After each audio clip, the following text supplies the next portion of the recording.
안녕하세요. 대한민국 땅에서 땀 흘려가며 열심히 살아온 70 먹은 사람입니다.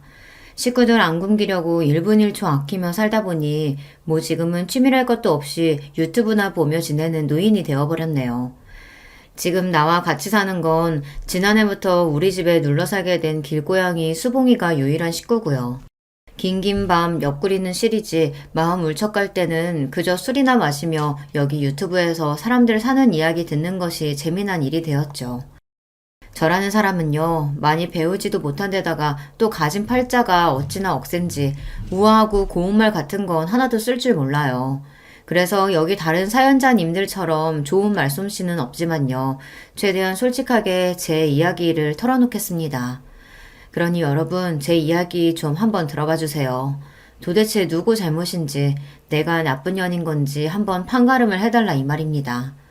저는 총구석 어촌마을에서 태어난 저에게도 부모님, 언니, 오빠, 가족이라 부르던 친정 식구들이 있었죠. 하지만 사고로 일찍이 아버지를 여의고 엄마 혼자 우리 삼남매를 키우셨습니다. 언니 오빠는 가난한 시골이 몸서리 쳐지도록 싫다며 성인이 되자마자 상경하고 자기들 입성이나 챙기고 살았어요. 무릎 연골도 남아나질 않아 거동이 불편한 엄마를 시골집에 혼자 두고 생활비조차 붙여주지 않았던 그들은 그저 가족이 부담스러웠나 봅니다. 하지만 사람 인두겁을 쓰고 자식이 그래서는 안 되잖아요. 우리 자식들 키우느라 엄마 인생을 다 바치셨는데 말입니다. 자기들 결혼까지 하고 나더니 아예 명절이고 엄마 생신이고 발길을 뚝 끊고 살대요. 그 뒤로 난 그 사람들 동기간으로 보지도 않고요. 파렴치한 그들을 떠올리면 욕지기만 납니다. 그래도 어쩌겠어요. 불쌍한 울 엄니 나라도 챙겨야죠. 20살 때부터 내가 돈 벌어 엄마 병원비 대고 생활비 벌며 모녀 둘이 살았네요. 그래도 결혼해야 한다. 너 가정 이루는 거 봐야 죽어도 눈 감는다던 엄니는 맨날 나만 보면 시집 타령을 하셨어요. 그러면 전 괜스레 엄마에게 성을 냈죠. 됐어. 나 같은 거 어느 놈이 이쁘다고 데려가겠어요. 결혼 못한 처녀 귀신으로 죽어도 하는 수 없죠. 이렇게 툴툴대며 우악스러운 처녀였던 저도 운명의 사랑에 빠지고 말았죠. 장돌배기처럼 다니는 트럭 장수 남자가 좋아져서 저도 시집이라는 것을 갔으니까요. 그 사람이 결혼하자고 말했지만 난 대번에 거절하고 돌아서 장대비처럼 눈물을 쏟아야 했어요. 너무너무 그가 좋지만 같이 살고 싶지만 혼자 계신 울 엄니를 나까지 버릴 수는 없어서요. 그런데 그 남자는 내가 청혼을 거절해야 했던 이유를 알아채곤 이렇게 말해주었습니다. 난 고아나 마찬가지 아닌가. 당신 어머님 내 친모처럼 여길 테니 결혼하고 모두 다 같이 삽시다. 남자가 그것도 고루하기 짝이 없는 경상도 남자가 이런 결단을 내리기가 어디 쉽겠습니까? 결혼해서 남편 때문에 고생도 많이 했지만 이때의 고마움을 생각하며 원망 한 번 안 하고 살았습니다. 남편과 결혼하고 친정엄마와 함께 고향을 떠나 경기도로 와서 터를 잡았어요. 남편이 하던 장사를 저랑 같이 했는데 바구니, 양말 등 1000가지 잡화를 트럭에 싣고 다니며 이 동네 저 동네 다녔죠. 돌아다니며 하는 장사의 고됨은 이루 말할 수가 없었습니다. 그러다 보니 어느새 내 마음속에 소원 같은 것이 생겼죠. 바로 내 가게, 내 점포를 갖고 당당하게 장사하는 것 말입니다. 하지만 만사 느긋한 남편은 장사 수완도 좋지 않고 돈도 잘 못 벌었어요. 아이들 낳고 키우면서 남편 혼자 장사하니까 벌이가 뚝 떨어져서 입에 풀칠하기도 어려웠습니다. 그래서 막내 낳자마자 친정엄마에게 아이들을 맡기고 내가 일하러 나섰어요. 장사꾼으로 살다 보니 여자가 참 갈갈한 성미가 되었지만 누구 돈 떼먹거나 거짓말 안 하고 살고자 노력했습니다. 그렇지만 내가 편하게 살 팔자가 아니었던 모양이죠. 남편은 벼랑간 차 사고가 나서 반년간 식물인간처럼 병원에 누워있다 결국 세상을 뜨고 말았으니까요. 그때가 맏아들이 7살, 막내 아들이 고작 2살 되던 해였습니다. 졸지에 과부에 노모와 세 자식이 딸린 가장이 되어버렸죠. 돈도 못 버는 기존의 트럭 장사를 과감히 접고 남의 식당 주방 일을 하기 시작했습니다. 내가 음식하는 손도 야물고 또 가만 보니 먹는 장사가 제일 많이 남는 것 같아 보였죠. 당장은 내 식당 할 돈도 없고 하니 남의 밑에서 돈도 모으고 장사하는 법도 배우려는 요량이었습니다. 그렇게 일은 악물고 살다 보니 식구들 건사하고 삼남매 대학까지 다 보냈어요. 지금은 나 사는 집 있겠다, 월세 받는 건물까지 있으니 이 정도면 참 잘 살아온 거 아니겠습니까? 그런데 평생을 다 바쳐 자식들 키워낸 내가 말년에 이런 대접을 받을 줄은 정말 몰랐어요. 지금도 그 생각만 하면 울부짖 치솟고 가슴이 미어집니다. 자식 뽑기 운은 완전히 뺑뺑이고 뭐가 나올지 모르겠대요.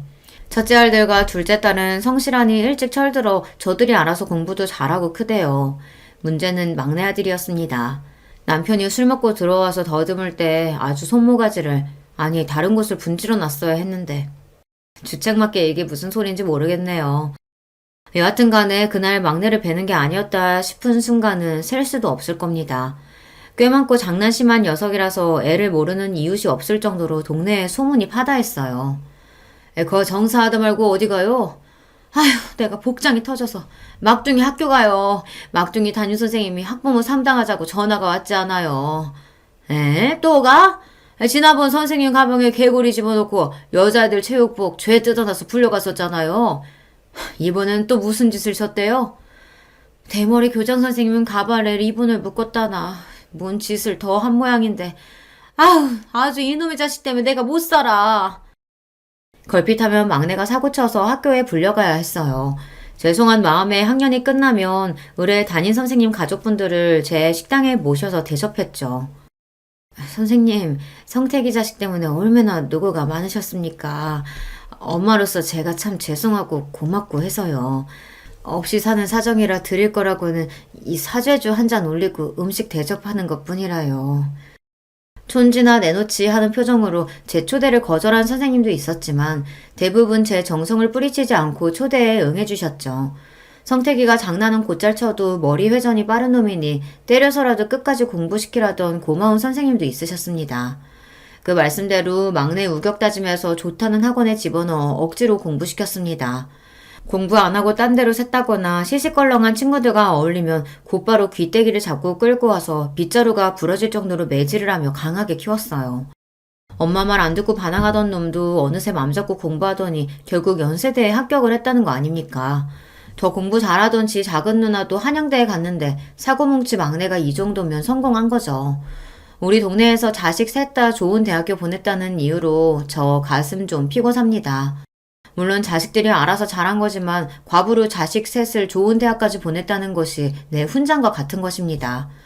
하지만 대학 보냈다고 자식 교육이 끝난 것은 아니죠. 어느 날 막내 다니는 대학교 행정처에서 전화가 걸려왔습니다. 여보세요? 네, 최성택 학생 부모님 되시죠? 이번 학기 등록금 납입이 안 되어서 전화드렸습니다. 네? 등록금 미납이라니 그럴 리가요. 분명히 몇 달 전에 학교 갖다 내라고 고지서 적힌 420만 원 애한테 현금으로 줬는데요. 글쎄요. 뭔가 착오가 있었는지 모르겠지만 미납 상태인 거 맞습니다. 이번 주까지 납입 안 되면 학생은 재적 처리될 거라는 거 유념하세요. 아니요. 선생님, 내가 내일 학교 가서 절대로 낼게요. 그러니 학교에서 자르지 말아주셔요. 이게 어찌된 일이냐며 막내에게 따져 물으니 그놈은 막 횡설수설하는데 결국은 지가 술 먹고 노는데 그 돈을 다 갖다 써버렸다는 거예요. 어휴 이놈아, 다른 돈도 아니고 대학 등록금이다. 매일 먹어야 하는 내 허리약은 건너뛰어도 너희들 학원비, 학교 육성회비는 어떻게 해서든 안 빼먹고 살았어. 그런데 감히 대학 등록금에 손을 대? 학창시절부터 가게 돈통 슬쩍하고 문제집 산다고 뺑땅 치는 거 혼낸 적이 부지기수였습니다. 그래도 그렇지 대학교 등록금은 아니잖아요. 열이 잔뜩 받은 나머지 바리깡을 들고 와서 성택이 머리를 아예 빡빡 밀어버렸어요.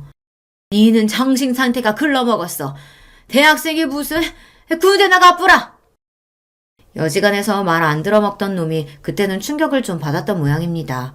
진짜로 군대 신검받고 어쩌고 하더니 2달 뒤 입대를 해버렸어요. 현역 육군으로 빡세게 구르다가 정신을 차렸는지 제대하고 나서는 사고 안 치고 대학교 잘 다니다 유명한 회사에 취직까지 했습니다. 아유, 김 사장은 좋겠네. 박사님 첫째, 둘째 딸은 대기업 다니고 게다가 돈 많은 집에 시집까지 갔으니.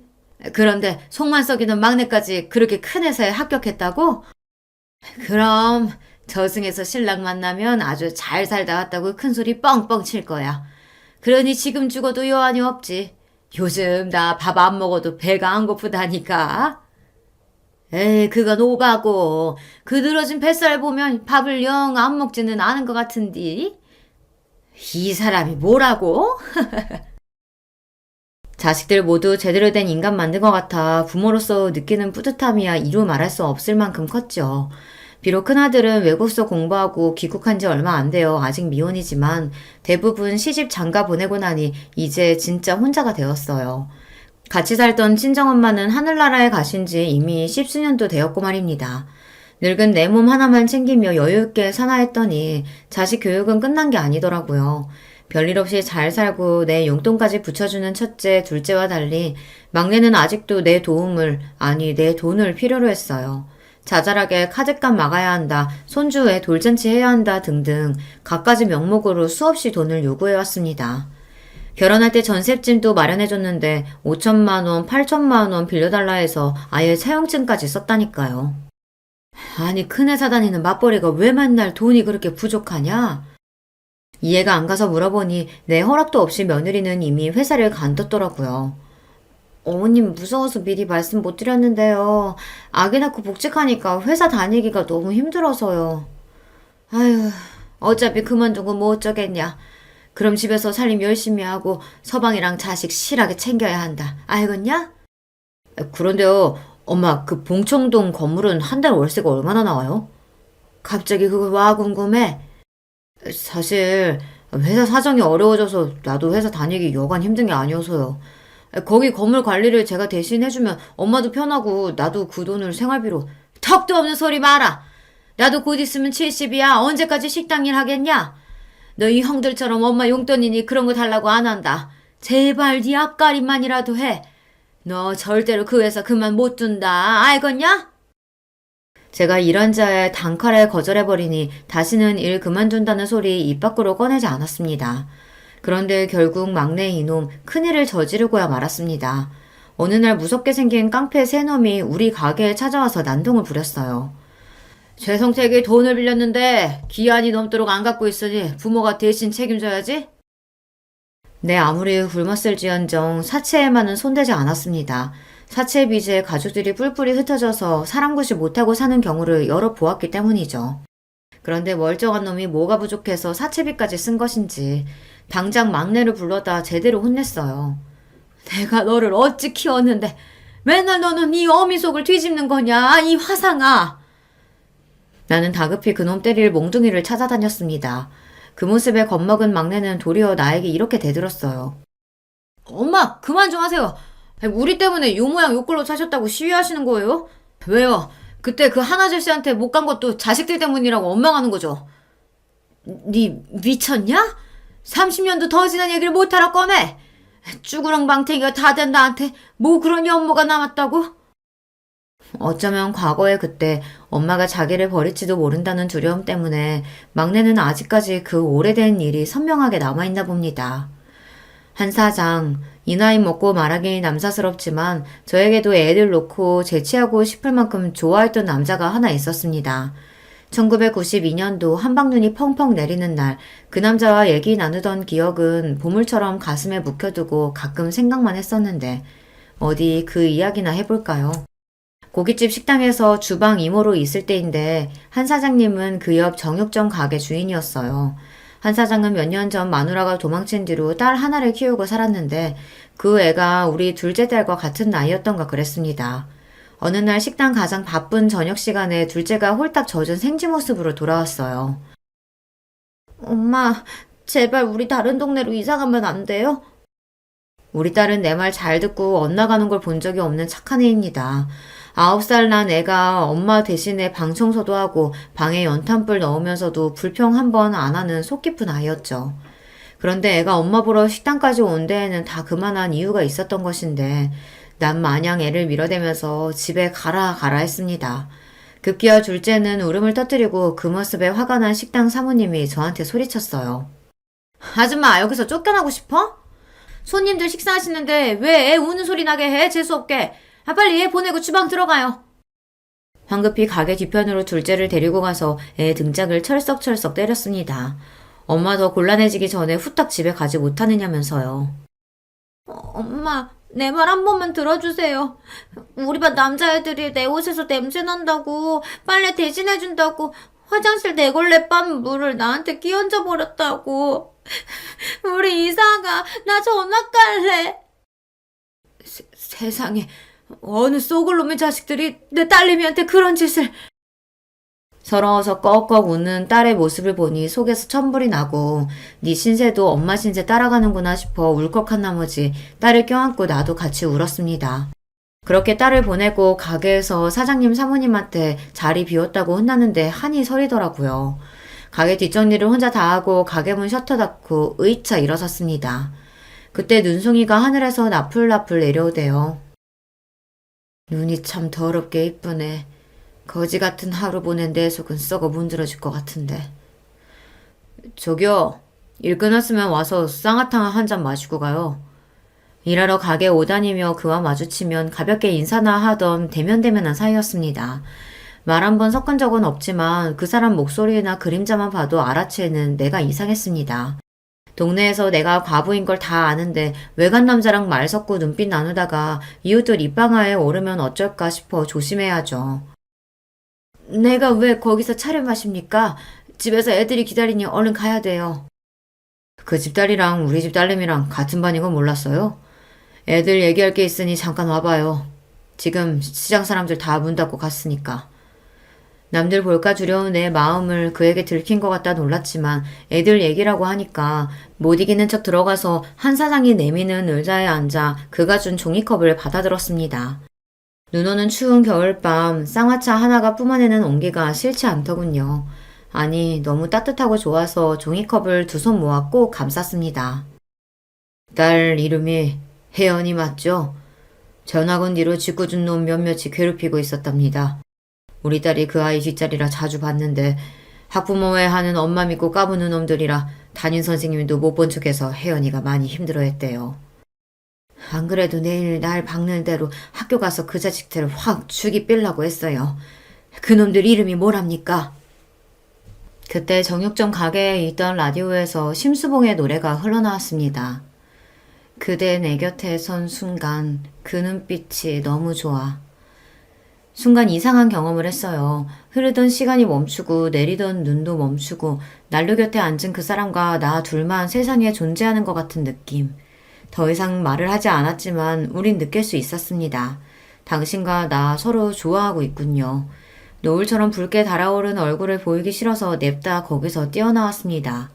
그날 이후 식당 일 마치고 나오는 시간이면 한 사장이 나를 집까지 바래다 주었습니다.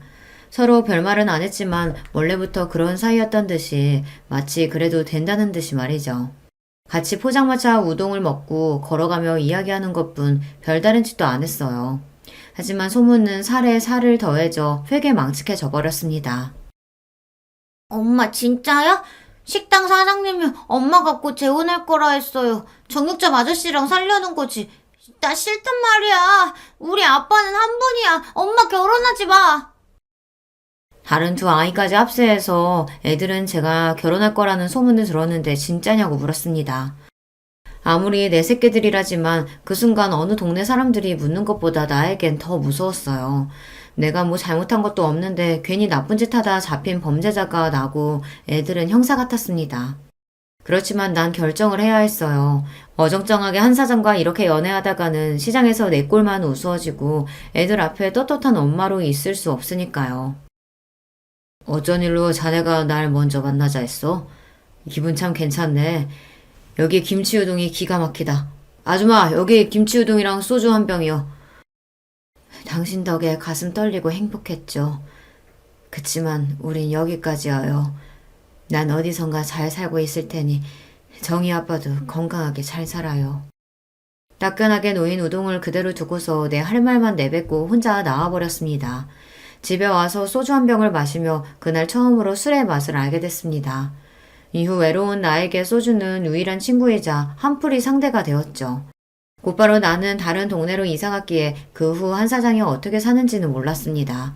그저 딸 중학교 졸업식 날 먼발치에서 그 반질반질한 얼굴을 본 게 마지막이었어요. 너희들이 새아빠 어쩌고 하는 소리 듣기 싫어서 그 사람 떠난 지가 30년도 됐어. 근데 그게 왜? 내가 왜 너한테 한 사장 얘기를 들어야 하냐? 그거 아세요? 엄마는 지난 세월 고생한 게 다 자식들 때문이라고 생각하니까 작은 실수에도 그렇게 크게 역정을 내시는 거예요. 그 억하심정 때문에 내가 하는 행동 하나하나가 다 미운 거라고요. 언제 엄마가 나한테 따뜻한 말 한마디 건네준 적 있었어요? 그대로 막내는 방문을 걷어차고 집에서 나가버렸습니다. 저, 저 자식이 그래도? 지 잘못한 거는 생각도 안 하고 막내놈은 저렇게 엉뚱한 생각이나 하며 엄마 탓이나 하고 있었어요. 뭐 저도 다 잘한 건 아닙니다. 옛말에 예쁜 자식 매로 키운다고 했어요. 아비 없이 자라 저 모양이라는 소리 듣기 싫어서 우리 애들 교육 더 단단히 시켰습니다. 난 참 엄하고 싫은 소리만 하는 엄마였을 거예요. 생각해보면 첫째가 반에서 1등 했다고 눈을 반짝이며 얘기하면 니 어디 가서 1등 한다고 자랑하고 다니면 안 돼. 사람이 거만하면 욕먹는 법이야. 계속 1등할 방법이라 연구해라. 마음 같아서는 애 얼싸안고 어야둥둥 춤이라도 추고 싶었지만 꾹 참고 이렇게 말했어요. 그때 시무룩하게 돌아서던 큰아이의 얼굴이 생각납니다. 그리 모질고 엄한 엄마라서 자식들 머리 크고 나니 이렇게 안타깝고 후회스럽네요. 막내 말대로 난 따뜻한 그런 엄마는 아니었습니다. 대신 억척스럽게 돈 벌어서 어디 가서 기죽지 않도록 애들 입히고 먹이고 가르쳤어요. 그게 내 평생의 자부심이었단 말입니다. 이렇게 막내가 속삭일 때면 둘째한테 전화해서 이렇게 저렇게 이야기를 하곤 해요. 그래도 딸이라고 내 말도 잘 들어주고 나 위로해준다고 같이 맞장구도 쳐주니 고맙죠. 막내가 워낙 매사 불평불만이 많은 녀석이라 그래. 지가 받은 사랑은 생각도 못하고 부족한 것만 생각하는데 그걸 어떻게 다 맞춰줘. 괜히 그 자식 말 때문에 엄마 맘 쓰지 마세요. 엄마, 근데 귀는 좀 어때? 병원에는 다녀왔어요? 그래. 의사가 노인성 난청이 좀 일찍 온 거라고 하대. 고작 한갑 넘었을 뿐인데 벌써 노인성 난청이 왔다고요? 몸쓰며 일하고 살아와서 그런가 허리와 다리 건강엔 늘 문제를 달고 살았어요. 파스는 내 남편이요. 정형외과는 내 친구였으니까요. 그런데 몸 아픈 건 약 먹고 바르면서 참는데 이골이 났지만 귀가 안 들리는 건 어려움이 많았습니다. 사람들이랑 하는 일상적인 대화도 어려워지고 자꾸만 사람들이 했던 말 또 해달라고 하니 나를 불편해하고요. 내 말이 잘 안 들리다 보니 원래도 갈갈했던 목소리가 더욱더 커져버렸어요. 얼마 전 버스 타면서 귀를 묻는데 기사 양반이 귀를 막으며 얼굴을 찌푸렸어요. 아, 할머니 조용조용히 좀 말하세요. 귀차 화통을 삶아드셨나 왜 이렇게 크게 말하세요? 난 그냥 하는 말인데도 목소리가 크니까 화난 것처럼 들린다고 주변에서 오해하니까요. 이 생활이 1년, 2년 지나다 보니 단순한 의사소통 문제가 아니라 내 감정에 문제가 생기대요. 야, 내 그 소튼 여기다 갖다 놓으라고 말하지 않았냐?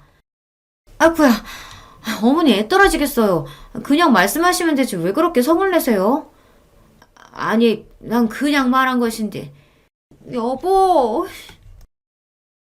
잘못한 것도 없는데 시어머니가 화내고 욱한다며 며느리는 제 남편한테 달려가 이르는 꼴이란. 그러면 또 막내 아들놈은 쫓아와서 엄마는 아버지 제사상 도와주는 며느리한테 잘 좀 대하지 이게 뭐냐. 왜 자식들을 못 잡아먹어 안달이냐. 이렇게 저한테 한 소리 해댔어요. 내가 귀머거리 같이 안 들리고 소리 버럭버럭 지른다고 해서 그때부터 자식들이 날 싫어하게 되었을까요? 나도 늙고 병들고 싶어서 그런 게 아니라 늙다 보면 몸이 그렇게 되는 건데 내 입장에서 참 억울해요. 그러다 작년 명절에 막내 며느리와 감정 싸움까지 번진 적이 있습니다. 음식 남기고 버리면 못 쓴다. 남긴 잡채는 싸줄 테니까 집에 가서 데펴 먹어라. 요새 누가 음식을 남김없이 싹싹 먹어요. 우리 친정에서는 남기는 만큼이 교양이라고 하셨어요. 다 먹어치우는 건 옛날 머슴들이나 하는 거라고. 뭐라고? 머슴? 니 지금 시애미한테 1000원년이라 하고 하는 기가? 말하는 꼬라고는 아주 지 엄마를 똑 닮아가. 너희 친정에서 그리 가르치더냐? 예전 상견례에서 만났던 안사돈의 불쾌한 기억이 떠올라서 버럭 지르고 말았습니다. 자기들은 서울 태생이라는 이유로 꼴보기 싫게 거만했던 안사돈은 식사 중에 이렇게 말했죠. 음식 먹는 걸 보면 그 집안이 어떤지 다 표가 나는 법이지. 자네 그렇게 허겁지겁 먹으면 가난하게 자란 티 다 나는데 그거 아나? 내 아들에게 이렇게 면박을 주는데 아들은 물론이고 나와 우리 집안을 욕먹이는 말이죠. 그래서 무례한 안사돈에게 큰 소리로 뭐라고 해댔습니다. 어머니는 왜 저희 친정엄마까지 들먹이세요? 예전 상견례 자리에서도 어머님이 우리 엄마한테 소리 지르고 뭐라고 하셔서 제가 얼마나 속상했는 줄 아세요? 그래서 너는 시집오지 몇 년이 된 지금까지 그걸 가슴에 담아두고 시애미한테 화내는 게냐? 그럼요. 그런 게 어디 잊혀지나요? 제가 어머님한테 시집살이 당한 이야기 하려면 밤새도 모자라요. 아주 의문스럽고 앙큼한 며느리지 않습니까? 막말로 그 사돈댁이 먼저 내 체면을 깎아내리는 말을 했었는데 그럼 예예 다 맞습니다 하고 제가 참고 넘어갔어야 했나요? 그런데 며느리는 그 외에도 나에게 억울했던 일, 혼나고 집에 가서 운 일 등등 원망을 퍼부었습니다. 나도 너같이 옹졸한 며느리 필요 없으니까 집에 오지 마라. 꼴도 보기 싫다. 이렇게 며느리 하는 원망 나도 성을 내며 나왔고 며느리와 감정의 골이 깊어졌습니다. 그렇게 왕래 없이 지내던 중 내가 올해 칠순을 맞이했다며 큰아들이 전화를 했어요. 얘기 들으셨어요, 어머니? 응? 무슨? 막둥이가 이제야 철이 드나 봅니다. 저랑 둘째한테 연락 돌려서 이번 어머니 칠순잔치는 자기가 다 알아서 할 거니까 형 누나들은 가만히 있으라고 신신당부하던걸요. 그놈이 무슨 거창한 계획이 있는지 어머니한테 비밀로 모르는 척하라고 신신당부까지 했어요. 그래? 그 녀석 엉뚱하기도 하지. 알았다. 나는 아무것도 몰라요 하고 있으마. 막내 며느리와 다투고 난 뒤 마음이 불편했는데 날 위한 깜짝 잔치를 준비했다는 말에 웃음이 절로 나오더군요. 그래. 우리 막내가 이렇게 자상하고 귀여운 구석이 있었지. 그리고 설레는 마음으로 은근히 칠순잔치를 기대하고 있었습니다. 하지만 난 아주 헛된 꿈을 꾸고 있던 거예요. 아주 개같은 꿈을요. 어느 날 모르는 남자들이 가게에 찾아왔어요. 김순애 여사님 맞으시죠? 그래, 내 이름이 맞는데 무슨 일이시오? 자, 다들 시작하자고. 흰 옷 입은 남자 셋이 저들끼리 서로 눈짓을 하더니 한 명씩 내 팔다리를 부여잡고 끌어갔습니다. 이놈들아! 너희들이 누구기에 나를 어디로 데려가는 거냐? 내 아무리 발버둥을 쳐봤지만 젊고 힘이 센 남정네들에게 어찌 할 바가 있었겠습니까? 그대로 끌려가서 병원 마크가 그려진 승합차에 탔습니다. 사람 살려! 도움을 청했지만 내 목소리가 묻힌 채 끌려가 내가 갇힌 곳은 바로 정신병원이었어요. 영문 모르고 잡혀왔으니 나를 풀어달라 요구하고 소리 높여 발광하자 간호사들이 와서 강제로 나한테 주사를 놓아 짐승처럼 잔재웠습니다. 의사 선생님, 나 멀쩡한 사람이에요. 귀가 좀 멍멍하니 잘 안 들리는 거 말고는. 그런데 내가 왜 여기 있어야 돼요? 이미 가족분들, 그러니까 자녀분이 동의했습니다. 병속 폭언과 폭행을 일삼고 분노조절장애와 조현병 증세까지. 말도 안 돼. 내가 무슨 정신병이 있다고.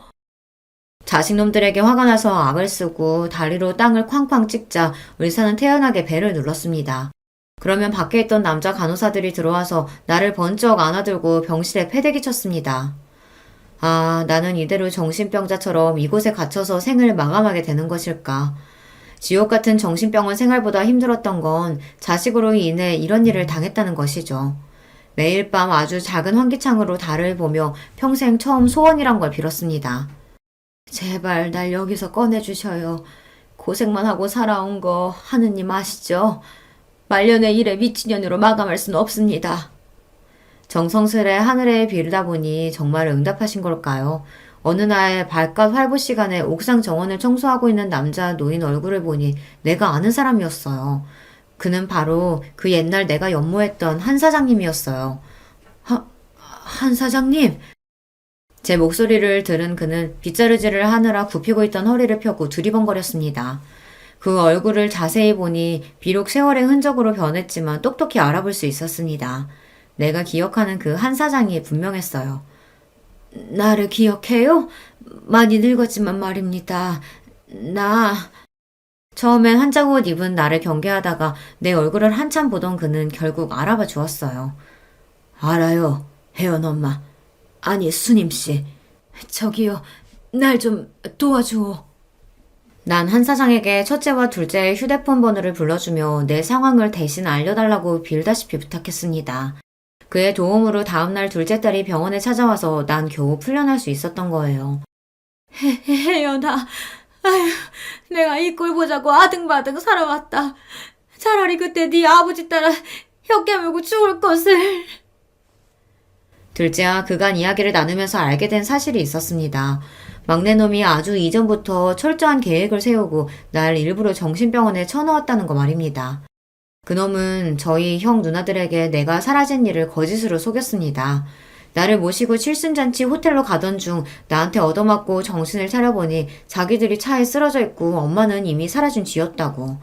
얼마 전부터 치매 증상이 심해진 탓에 이런 일이 벌어진 것 같다고 꾸며낸 거였죠. 심지어 경찰서에 신고까지 했다고 속였대요. 평생 자잘한 거짓말 치고 살아오더니 이렇게 대담한 죄까지 저지를 줄은 나는 미처 몰랐습니다. 엄마가 막내 때문에 정신병원에 갇혀 있었다니 믿을 수가 없어요. 어떻게 사람으로서 그런 짓까지 할 수가 있지? 그래, 나도 믿을 수가 없었다. 그런데 그놈들이 병원으로 날 찾아와서 이렇게 말하더구나. 정신병원에 갇히고 막내동과 며느리가 찾아온 날, 한 사장이 내 옷 속에 몰래 녹음기를 두어 그날의 대화를 남겨놓을 수 있었습니다. 얘들아, 뭔가 일이 크게 잘못된 것 같다. 여기 사람들이 날 이곳에 끌고 왔어. 너희가 나 좀 풀어다오. 자식들이 직접 해명하면 이들도 믿어주겠지. 저희가요? 왜요? 설마 너희들이... 이제야 상황 돌아가는 걸 눈치채셨어요? 세상에서 엄마가 제일 무서웠는데 이 사람들이 나한테 이 방법을 알려줘서 얼마나 살겠던지. 이제야 처음 엄마한테서 떨어져 자유롭게 살 수 있게 되었는데 내 손으로 엄마를 풀어주겠어요? 이놈아, 농담이라도 하나도 안 재밌어. 내가 너한테 무슨 죄를 지었다고 멀쩡한 어미를 이런 식으로 미친년으로 만든단 말이냐? 그러게 엄마가 평소에 자식들을 좀 겁박하고 자기 뜻대로 휘둘렀어야 말이지. 이제 나도 아이 달린 가장이라고요. 언제까지 뭐 하나 잘못하면 쭈루루 엄마한테 달려가서 혼나고 살아야 하나? 엄마 가진 집이며 건물 어차피 나중에 받을 거 지금부터 그거 갖고 살면 될 것을. 어머니, 저희도 이러는 거 괴로워요.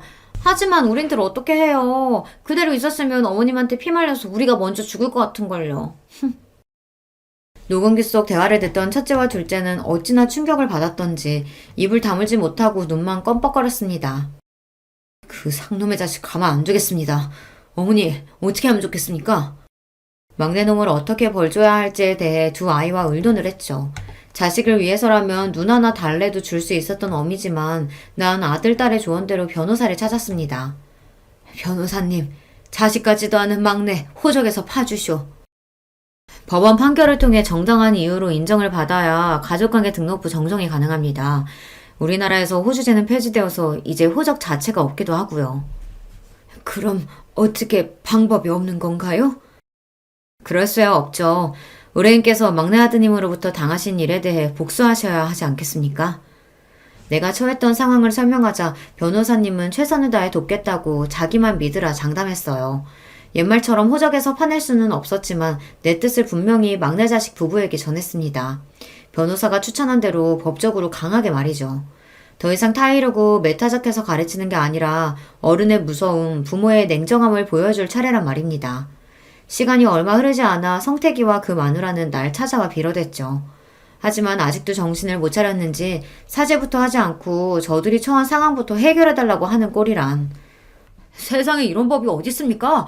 엄마가 빚쟁이도 아니고 제 쥐꼬리만한 월급을 완료하며 그렇게 가져가시면 우리 식구들은 어떻게 살라고요? 엄마 그렇게 매정한 분이셨어요? 우리 최씨 집안에서 당신은 내 자식이 아니요. 나한테 빌려간 돈 안 갚으면 압류해서라도 받아야지. 안 그러니 얘들아? 당연하죠. 성택이 너 사람이 그러면 안 된다. 어? 저희 도와주실 거 아니면 고모는 좀 빠져주시죠. 어머님, 우리는 어머님이 진짜 치매가 세게 온 줄 알고 7회차 병원에 갔던 거지 다른 뜻은 없었어요. 그러니까 제발 노여움 푸시고. 참나. 이봐요 재수씨. 우리한테 와서 뭐라고 했죠? 엄마 실종 신고하고 안 들어오면 엄마가 소유했던 집이며 건물 다 당신들이 관리하겠다고 우리 설득하려고 저렇지.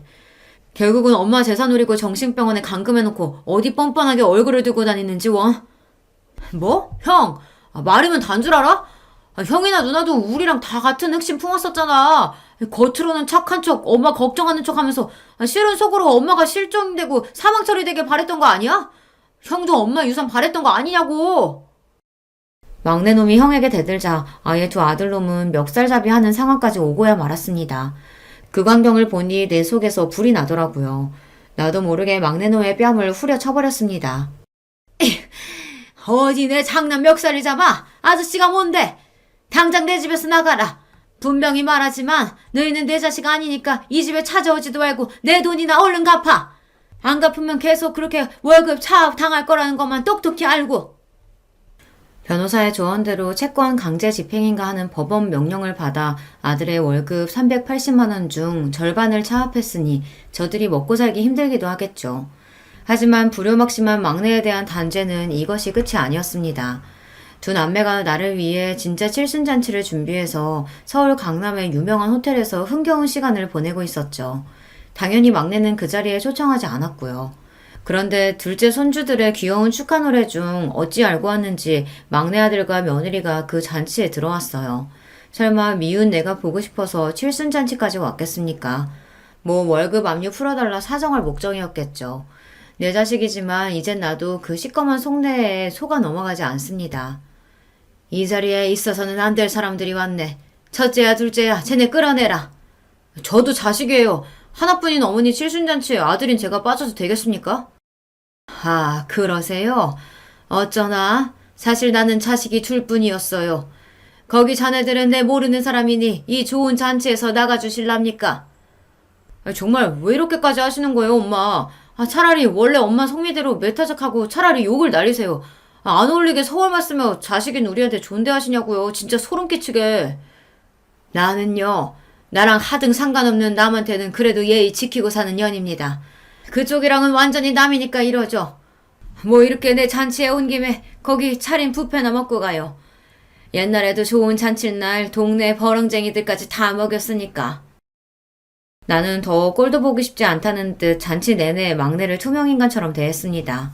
보다 못한 둘째 딸이 날 타이르더군요. 엄마, 이제 그만 성택이네 용서해 주세요. 얘기 들어보니까 얘네들 그동안 고생도 많이 하고 진짜 반성 많이 했대요. 딸의 얘기에 나는 가자미 눈으로 쏘아보며 호통을 쳤습니다. 내 허락도 없이 오늘 잔치한다는 것도 네가 저놈들한테 알려준 게냐? 너 역시 엄마 무시하고 네 멋대로 굴다가 막내 꼴 되고 싶으냐? 내 불효령에 둘째 딸과 사이는 절대 그런 일은 없다며 나에게 빌고 잘못했다고 했습니다. 마지막 순서로 오신 손님들에게 감사 인사를 드리려던 찰나였죠. 그런데 나는 들고 있던 마이크에 대고 예정에도 없던 이야기를 하기 시작했어요. 보잘것없는 이 늙은이의 칠순잔치를 두 자식이 합심해서 열어준 것에 고맙구나. 또 바쁘신데도 불구하고 여기까지 와주신 손님들께 뭐라 감사의 말씀을 드려야 할지 모르겠습니다. 아까 중간에 한번 소란을 피웠죠. 내 치부이고 내 허물이지만 난 감추는 법을 모르는 사람이니 여기 계신 모두에게 얘기 드리죠. 저 막내 아들인 놈이 이 애미한테 무슨 짓을 했냐면요. 그 자리에서 그놈들이 벌였던 천인공노할 짓을 한 푼도 더하거나 빼지 않고 온전히 사실 그대로 밝혔습니다. 순식간에 웅성거리며 막내 아들과 며느리에게 수십 수백 개의 눈이 향했고 비난과 욕설이 나오기 시작했죠. 예상치 못한 상황에 막내 아들과 며느리는 아연 실색하고는 그대로 주랭랑을 쳐버렸습니다. 그러자 다른 두 자식들 또한 몹시 당황했습니다. 애들이 진땀을 흘리며 손님들에게 해명하고 분위기를 수습했지만 거기에서 이미 내 칠순잔치는 파장이 되어버리고 말았죠. 한 사람 한 사람 오신 손님들이 가시는 걸 나는 멍하니 바라보고 있었어요. 어머니가 막내에 대한 원망의 마음 이해합니다. 그렇지만 우리 가족의 일을 이렇게 만천하에 공개까지 했어야 했어요. 내 지인들, 친척분들 앞으로 어떻게 보라고요. 정말 너무하세요, 엄마. 막내가 저렇게까지 엇나간 데에는 이토록 심하게 구는 엄마의 탓도 있다는 생각 안 해보셨어요? 내 칠순을 축하해주겠다는 자리에서 남은 자식들까지 이렇게 날 비난하고 탓하니 그렇게 서러울 수가 없더군요. 그래! 자식놈들 다 필요 없다! 너희도 그만 썩 나가! 그렇게 첫째네 둘째네 가족들도 나가버리고 그 넓은 홀에 나 혼자 덩그러니 남았습니다. 아니, 그 자리에 남아준 단 한 사람이 있었죠. 내가 정신병원에서 탈출할 수 있게 도와준 한 사장님이요. 그는 서러움에 끄끄 울고 있는 내 어깨에 손을 얹으며 곁에 있어 주었습니다. 내가 원래 성질머리가 이렇게 고약해요. 그래도 내 잔치인데 남은 자식들까지 저렇게 날 탓하고 떠나가네요. 한 사장님, 내 인생은 엉망진창이었나 봐요. 나는 겨우 딸 하나인데 호래비로 열심히 키웠대도 지금 이래 혼자 아닙니까? 키우는 수고만 있지 부모 마음 하나 몰라주는 게 그게 자식이에요. 하던 정육점도 어음 못 맞고 부도났는데 돈 없는 아비는 아비 대접도 안 해줘요. 지가 돈 벌어 대학 등록금 내고 시집도 제 돈으로 갔다면서 아버지 사는 집에 코빼기도 잘 안 비춤디다. 병원에서 청소하면서 이렇게 나 혼자 먹고 살고 있잖아요. 들어보니 한 사장님의 사연도 참 기구하고 탔겠어요. 자식들이 날 정절없는 어미로 생각할까봐 두려워서 애모의 감정을 감추고 그에게 도망쳤던 날이 기억납니다. 그런데 다 늙은 지금 내 인생에 무엇이 남았는지요. 자식이요? 아니면 어느 정도 모은 재산이요? 난 이제 새 인생을 살기로 작정했습니다. 좀 더 아껴서 자식들 앞으로 큰 유산이나 남기려고 했던 마음 버리고요. 모아놓은 돈 내가 다 쓰고 살다 죽기로 했죠. 평생 하던 식당을 처분한다는 소식에 맏아들과 둘째 딸이 오랜만에 찾아왔습니다. 그 잘되던 가게를 왜 정리하냐고 묻더군요. 이놈들아, 내 가게 내가 원할 때 정리도 못하냐? 70 넘은 내가 죽을 때까지 돈 벌면 뭐해? 너희들 앞에 유산밖에 더 되겠어. 어떻게 된 게 내 건강 걱정하면서 가게 그만두라는 자식놈이 하나가 없다냐. 내가 참 헛살았어. 엄마, 옛날 망원동에서 정육점 하던 아저씨 요즘 만나고 다니시죠? 그분하고 살림이라도 차리려고 이러시는 거예요? 다 늙어서 무슨 추태예요. 곱게 사시던 대로 사셔야죠. 그 아저씨 다 엄마 돈 노리고 그러는 거라고요. 끝까지 자신들 잘못은 뉘우치지 못하고 이 엄마의 서운함은 몰라주는 아들, 딸이 몹시 밉고 화가 났습니다. 그래, 설령 내 돈 탐나서 그러면 좀 어떠냐? 나 외로울 때 옆에서 같이 소주 한잔 해줄 사람은 내 자식이 아니야. 그 사람이지. 나 아플 때 병원 같이 갈 사람이 너네겠냔 말이야. 한 사장님이 그렇게라도 해준다면 난 그걸로 족한다. 그와 함께 호의호식하며 남은 여생 살 거다. 죽을 때도 아예 남은 재산 사회에 다 헌납하고 눈 감을 거야. 난 이제 너희 같은 자식들 필요 없다. 내가 길길이 날뛰니까 아차 싶었던지 뒤늦게 자기들이 잘못했다고 첫째와 둘째는 용서를 구했지만 이미 내 마음은 돌아섰습니다. 자식놈들 꼴도 보기 싫어서 내보내고 그저 남은 인생 어떻게 재미나게 살지만 생각하기로 했어요. 봄에는 영산홍 축제도 가고 가을에는 내장산 단풍도 보러 가면서 나도 남들처럼 즐기면서 살기로 했습니다. 그리고 그 옆에는 한 사장님이 동반해주기로 약속했죠. 우리는 둘도 없는 친구처럼 찻집에 가고 영화관에도 가며 정답게 지내고 있어요. 남자로 느껴지는 떨림, 그 역시 나를 여자로 대하고 있지만 천천히 서로에게 다가가려는 마음은 서로 같다고 봐요. 자식 셋은 그 이후로도 끊임없이 시어미처럼 한 사장을 만나지 말라며 조심하라고 내게 잔소리를 했습니다. 그 꼴을 보니 자식만 믿고 살던 내 인생이 구름처럼 허망한 것이죠. 얼마 전 막내 아들 월급에 걸던 차압도 이제 멈추었습니다. 칠순잔치에서 못볼 꼴을 당한 뒤 나타날 엄두가 나지 않았는지 막내 내외는 조용히 지내더군요. 그러던 어느 날 아들 휴대폰 번호로 걸려온 전화를 받아보니 바로 막내 손자였던 겁니다. 할머니 안녕하세요. 왜 요즘 할머니 우리 집에 안 오세요? 엄마 아빠도 할머니 집에 안 가고요. 싸웠어요? 그래 미안하다 우리 강아지. 할머니가 네 아빠한테 화가 나서 당분간 떨어지기로 했어. 근데 우리 손주 잘 지내고 있냐? 유치원에서 친구들이랑 사이좋게 지내고? 이제 유치원 못 가서 친구들이랑 못 만나요. 왜냐고 물어보니까 엄마가 비밀이 있다고 유치원은 나중에 가자고 하셨어요. 할머니 지난번에 저 티니핑 사주신다고 약속했잖아요. 언제 주세요? 갑자기 그 통통한 볼살에 똘망한 눈의 막내 손자가 몹시 보고 싶어졌습니다. 화가 난다고 이제 자식들 다 필요 없다고 마음의 빗장을 걸어 잠궜지만 천륜을 어찌 끊겠습니까? 손자의 목소리를 들으니 단숨에 달려가서 손자도 안아보고 아들 얼굴도 보고 싶더군요. 내가 압류까지 해버려서 손자 유치원도 못 보내는 게 아닌가 싶어서 변호사에게 연락해서 압류를 해지했어요. 그 일이 있고 난 얼마 뒤 주말 낮에 막내 아들이 집에 찾아왔습니다. 우리 막내 손자도 데리고 말이죠. 아이고 우리 강아지 할머니 보러 왔어? 나도 모르게 신발도 안 신고 뛰쳐나가서 손주를 얼싸안고 집으로 들어왔습니다. 정신병원 사건 이후 처음 아들에게도 엄마처럼 대했고요. 손자와 한참 이야기를 나누고 있는데 아들은 무릎을 계속 꿇고 똥 마려운 강아지처럼 불편하게 있었습니다. 됐다. 왜 그렇게 불편하게 앉아있노? 편히 있어라. 막내 아들은 갑자기 얼굴을 바닥에 묻고 엉엉 그야말로 대성통곡을 했습니다. 이 어미가 그리 서럽게 있냐? 석고대제까지 안 해도 된다. 얼마 전에 월급 압류 풀어주셨더라고요. 감사합니다. 제가 정말 아주 못난 놈이었죠. 형 누나처럼 효자에 반듯한 놈은 못됐어도 그렇게 막 나가는 불효까지 해서는 안 됐는데 절 용서해 주세요.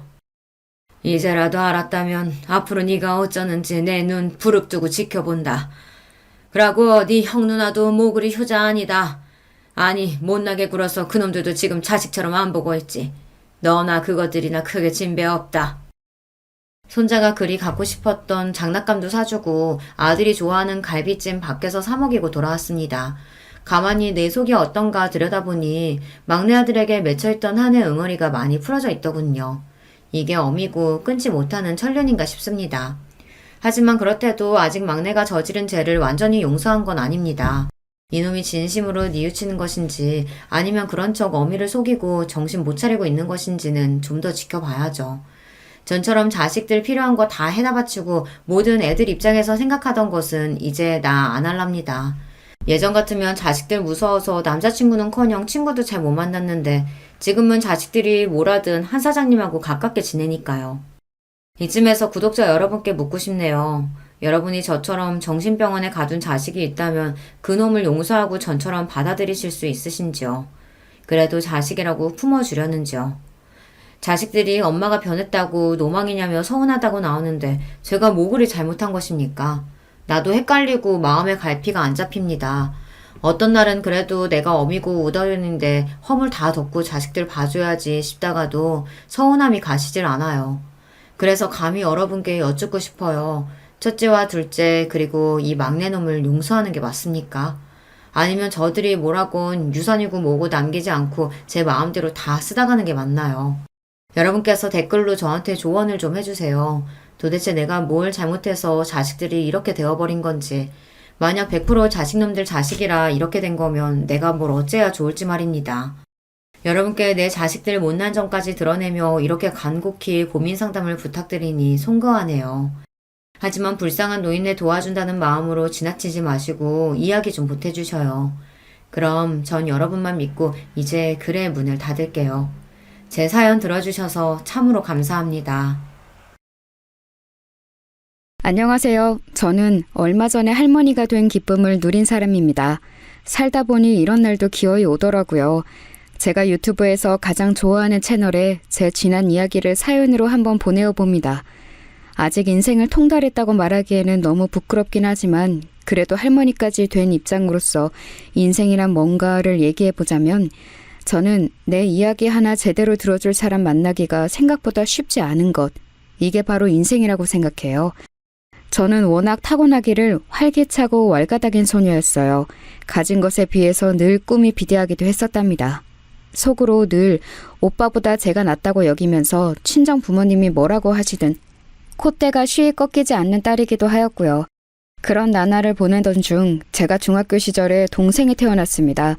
집안의 막내였고 늦둥이였죠. 제 여동생 새별이가 태어나는 바람에 저는 고등학교에 진학을 못하게 되었습니다. 동생의 탄생과 고등학교 진학 무산이 대관절 무슨 상관이냐고요? 저희 친정처럼 형편이 애매하게 안 좋았던 집들에게는 상황에 따라 자식의 거취가 시시각각 바뀌는 게 잘만 일어나는 현상이었습니다. 갑자기 아기를 키워야 되는 집이 되었으니까 제가 고등학교로 가는 게 비효율적이라고 친정 부모님은 판단하셨던 것이었죠. 내가 고등학교 가는 것을 얼마나 손꼽아 기다렸는데 청소한 여고생이 되어보고 싶었건만 그 꿈이 이렇게 무산되는구나. 부모님께 대들고 반항을 해보자니 집안 형편이 지금 어려워진 것 같고 출산 이후로 엄마의 건강도 좋지 못하시고 그런 상황이라 말대꾸도 못하겠어. 이건 어쩔 수가 없구나. 눈물을 쓰게 삼키며 고등학교 진학을 단념했던 날 아무도 몰래 저는 동네의 뒷산에 가서 눈물 콧물을 다 흘리며 오열했습니다. 이 세상에서 제일 가는 비련의 여주인공이 된 것 마냥 불행한 스스로에 취해서 많이 울었었네요.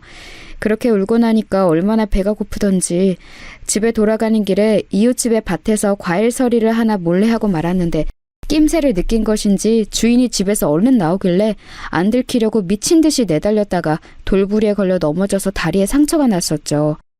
그런데 그 상처가 제가 나중에 결혼하고 애를 낳을 때까지도 흉터를 남긴 채였어요. 볼 때마다 얼마나 기가 막히던지요. 혼자 괜히 폼 잡겠다고 뒷산에 가서 울지만 않았어도 배가 안 고팠을 거예요. 그러니까 저는 희한한 쪽으로 많이 튀는 애였던 것 같아요. 갓난아기 동생, 사실 얼마나 귀여운 존재입니까?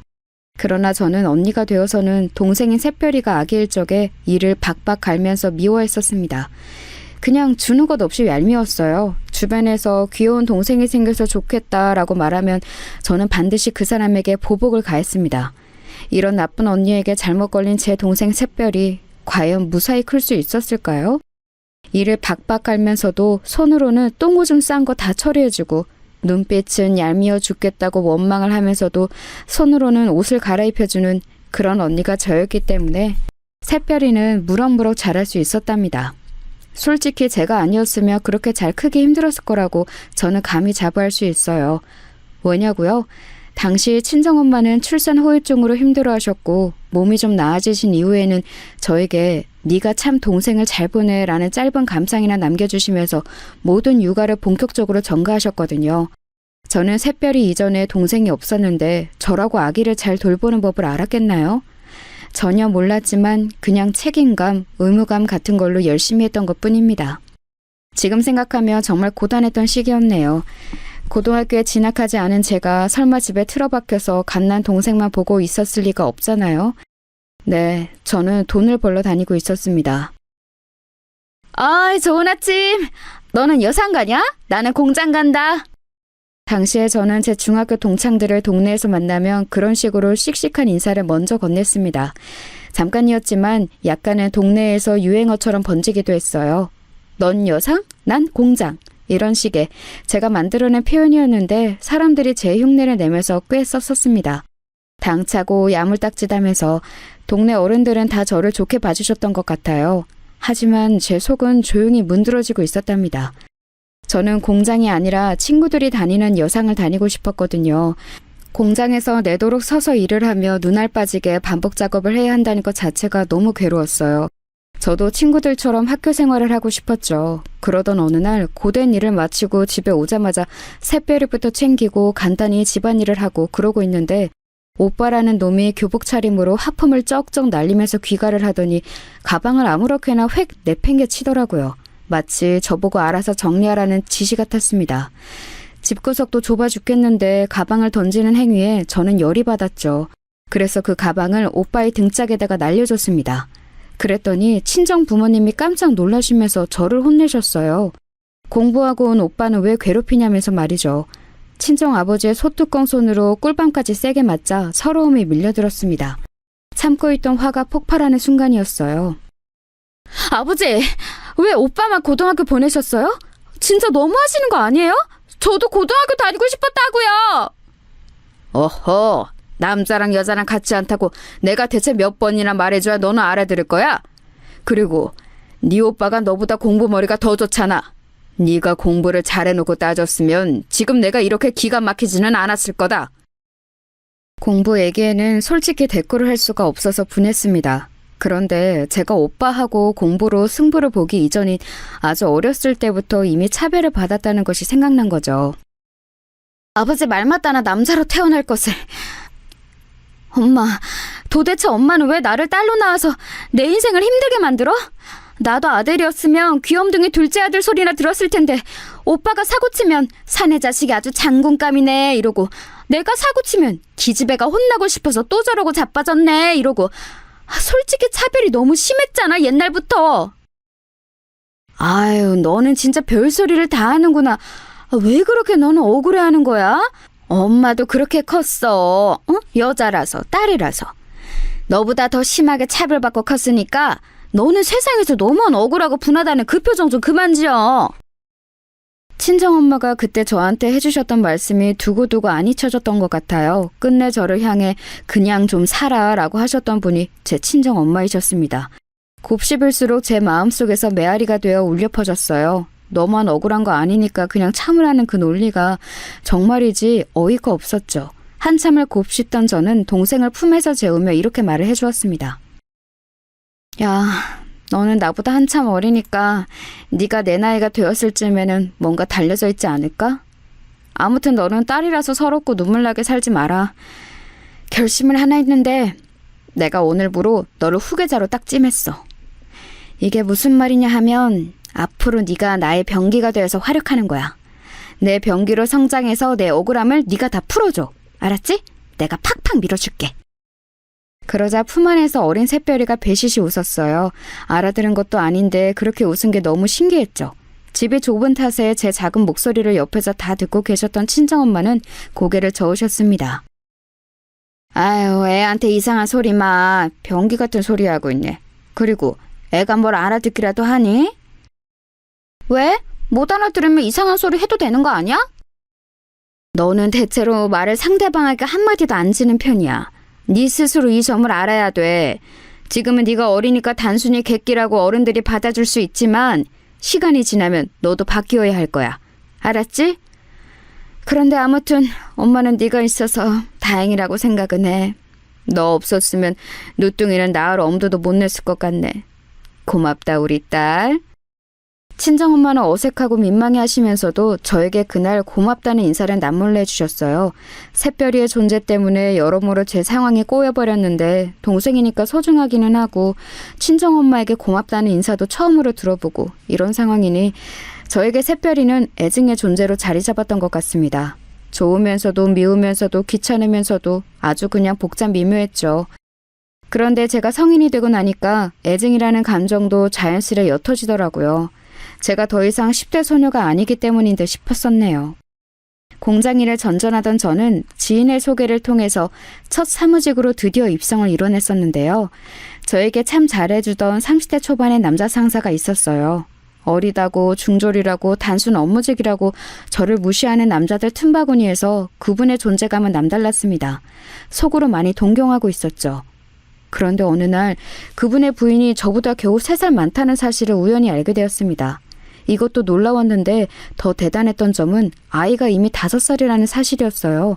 충격을 받았죠. 이거 완전히 도둑놈 아닌가 싶어서 그분이 달리 보이기 시작하였고 더불어서 제 동생 새별이가 3살 어려도 너무 어리다는 것을 깨우치게 되었죠. 자칫 제가 남자와 불장난을 저지르는 사고를 쳐버렸으면 이미 새별이 나이 수준의 아이가 있었을지도 모른다는 가정을 해보니까 앞으로는 그냥 새별이를 내 새끼라고 생각하고 무조건 잘해줘야겠다는 생각이 확 들더군요.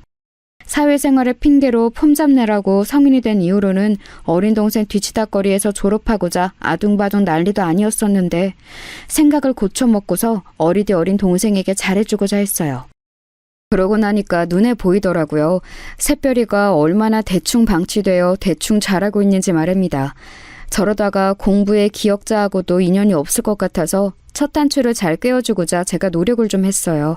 어느덧 무럭무럭 자라서 학교에 입학하게 된 새별이에게 필기고를 사주면서 친구 말은 안 들어도 선생님 말씀을 잘 들어라, 공부 꼴찌하지 말아라 몇 번이고 당부를 하였습니다. 꼭 열심히 제 말을 따르겠다는 새별이의 모습을 보면서 제 동생이지만 너무 귀엽다는 생각이 들었고 잘 키워내보겠다고 서서히 다짐을 하였죠. 예전에 제가 새별이를 보면서 제 후계자, 병기 이런 걸 운운했었는데 그거 반쯤은 진심이었거든요. 새별 병기, 공부는 잘하고 있는감 어쩌고 있는감? 네, 대장! 저는 오늘 받아쓰기 시험에서 4개만 틀렸습니다. 병기가 무서워지고 있습니다. 와, 그래? 4개만 틀렸어? 잘했네. 아니, 잠깐. 근데 총 문제 개수가 몇 개였는데? 30개? 20개? 응? 왜 그렇게 도리도리를 해? 설마 15개? 그러자 새별이가 조심스레 양 손바닥을 저에게 펼쳐 보였죠. 이게 뭔 뜻인가 했더니 10개라는 것이었습니다. 이럴 수가, 다른 의미로 제 병기가 무서워지고 있었던 것이죠. 꼴랑 10개 중에서 4개나 틀리다뇨? 꼴등이었던 저도 반타작은 했었는데요. 이거 큰일이다 싶어서 학습 점검까지 제가 딱 붙어서 하기 시작했습니다. 대장의 불호령에 우리 꼬마 병기 새별이는 낑낑거리면서 공부에 열중이었죠. 그러자 오빠가 그걸 알고서 저에게 혀를 끌끌 찼습니다. 저한테 너나 잘하라며 핀잔을 주더군요. 하지만 그래봤자 새별이는 자기 오빠보다 언니인 저를 더 좋아하고 따랐습니다. 하도 시험 문제를 많이 틀린 날에는 저한테 손바닥도 맞았는데 그럼에도 단 한 번 오빠가 언니보다 좋다느니 하는 말을 농담으로라도 하지 않았어요. 제가 엄마 같은 존재였기 때문일 테죠. 기특한 맛이 있어서 저는 이제 새별이를 위해 돈도 야금야금 따로 모으기 시작했습니다. 귓속말로 몰래 알려주었어요. 새별아, 너 이 다음에 대학 간다 그러면 언니가 돈 대줄 테니까 너는 마음 놓고 공부만 열심히 하면 돼. 알았지? 이 대장만 믿어. 그러자 그게 왠지 듣기 좋았는지 새별이가 이름 따라서 눈을 반짝반짝 빛냈습니다. 왈가닥이라는 오명을 점차 씻어내며 나이가 들수록 멋진 언니가 되어가는 저였건만 이런 대견한 딸에게 친정부모님은 어떻게든 돈 뜯어낼 궁리만 하셨어요. 그렇기에 제가 새별이를 위한 미래 자금도 몰래 모을 수밖에 없었던 겁니다. 두 분 다 저에게 걸핏하면 돈 좀 있냐는 얘기를 하셨습니다. 밥 먹었냐는 질문보다도 더 많이 하셨을 거예요. 그런데 어느 날 직장 내에서 저를 무시하는 인간들 때문에 너무 짜증나고 피곤했던 하루를 보내고 집에 왔는데 친정 부모님이 저를 보시자마자 용돈 얘기를 꺼내신 거예요. 어두침침한 딸의 안색은 안 보이고 돈줄로만 보이셨던 걸까요? 화딱지가 나더라고요. 암만 생각해도 너무들 하시네. 어렸을 때부터 그렇게 차별하고 부려먹고 돈까지 일찍 벌게 하더니 이제는 용돈이다 뭐다 하는 각종 명목으로 다 뜯어가시려고? 두 분 다 작작하세요. 너 부모 앞에서 말하는 꼬라지가 그게 뭐야? 너는 당최 언제나 철이 들래? 제발 의젓한 네 오빠의 반만 닮아봐라. 오빠 얘기 마침 잘 나왔네요. 아버지, 왜 저한테만 돈 그놈의 돈 타령을 하세요? 오빠는 이제 막 직장 잡았다지만 그래도 벌이가 저보다 낫잖아요. 돈은 오빠한테 달라고 하셔야죠. 어허, 장남은 장가를 가야 하니까 안 돼. 돈을 한 푼이라도 더 모아야 하는 네 오빠하고 너하고는 다르지.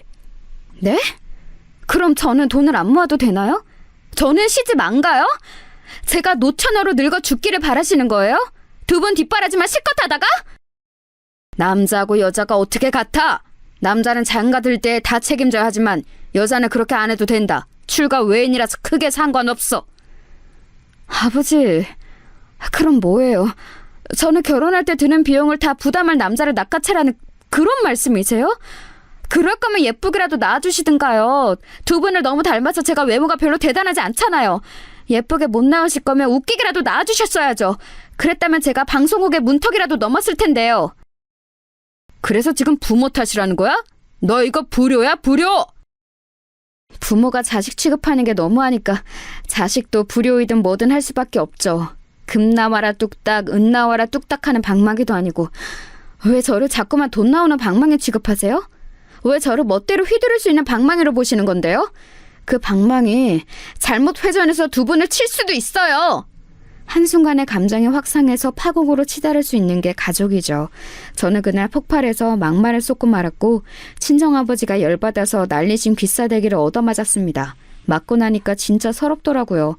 그래서 저는 절대로 제 자식들을 손으로는 직접 안 때리고 키웠네요. 옆에서 지켜보시던 친정엄마가 나셔셨고 이때가 점점 친정엄마의 건강이 살짝 안 좋아지고 계셨던 시기였기에 친정아버지는 화를 더 못 내시고 씩씩거리기만 하셨습니다. 찜찜하게 일단락된 상황을 뒤로하고 돌아서는데 제가 당황하고 말았죠. 새별이하고 눈이 딱 마주친 거예요. 모든 상황을 어린 동생에게 다 보이고 말았다고 생각하니까 너무 창피해서 죽고만 싶었네요. 새별이의 난처한 눈빛을 보기 민망해서 집을 나갔다가 앞에서 담배를 피우고 있던 오빠를 마주쳤습니다. 근데 오빠가 저를 비웃었어요. 하, 꼴 좋다. 내가 너 왠지 아버지한테 한 대 맞을 것 같더라. 내 예상대로 되네. 야, 네가 이런 집에서 벗어나고 싶거든. 시집을 잘 가면 돼. 그러면 지난날이야 어쨌든 간에 네가 이기는 거야. 그런데 너는 아무래도 시집을 이상하게 가서 망칠 것 같다. 사람 보는 눈이 일단 개판인 것 같거든. 갑자기 왜 악담을 하고 그래? 오빠가 뭘 한다고 그딴 소리를 짓거리는 거야? 내가 그렇게 될 거라는 여기는 근거 하나라도 있어? 근거? 당연히 있지. 무슨 말이 필요하겠어.